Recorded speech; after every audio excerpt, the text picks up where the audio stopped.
At the beginning of a new week, why not a new religion? Let me briefly visit the most recent. On climate change and global warming, the redoubtable Professor Ian Plimer has described human-induced global warming, which has of course morphed into climate change, as, quote, an unproven scientific hypothesis that's become an article of faith, unquote. He's argued that established religion in the West has declined, and many yearn for a spiritual life and want something to believe in. Says Professor Plimer, quote, people will believe almost anything to fill a yawning spiritual vacuum. Extreme environmentalism incorporates many of the characteristics of Christianity and communism, such as sin, guilt, sacrifice, as long as it's done by others, repentance, redemption, dogma, and blind submission to authoritarianism. Judgment Day in the form of extinction, sea level change, and global warming is very close.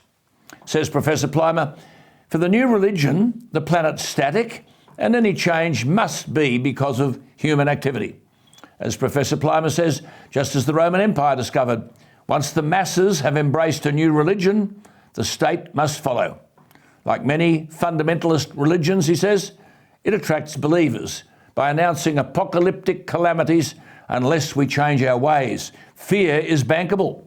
Fear, he says, is politically exploited, and there's a never-ending sequence of disasters promoted by the media due to climate change, resulting from Westerners sinfully emitting carbon dioxide, unquote.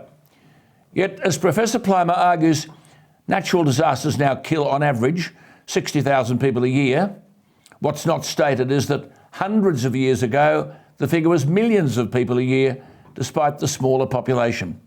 But as he says, the new environmental religion is spiritually vacuous, in awe of nothing, and loathes human beings. Witness that dreadful Thunberg and the hate that she prosecutes, when in fact she should be at school trying to learn something. But as Professor Plimer says, the only climate change catastrophe is the one we inflict upon ourselves. A huge intellectual, moral, spiritual, and economic cost, unquote. Now bear with me.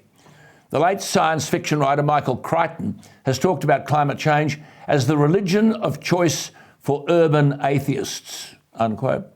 In a 2003 speech, he said, we're all energy sinners, doomed to die unless we seek salvation, which is now called sustainability. Sustainability, he writes, is salvation in the church of the environment, unquote. Well, Michael Schellenberger, to whom I've often spoken, recently said on this program of climate change, global warming, renewable energy, quote, it is a religion. The renewable energy and environmental movements form a religion. There are biblical arguments that are put forward. We human beings lived in an harmonious state with nature at the time. We then injured nature, damaged it, and violated it with technical learning and knowledge, with fossil and nuclear fuels. We fell away from nature. We are fallen and guilty. We must therefore stop eating meat. This is a central point in many religions. No meat, no pleasure, no travel around the world, or the world will perish.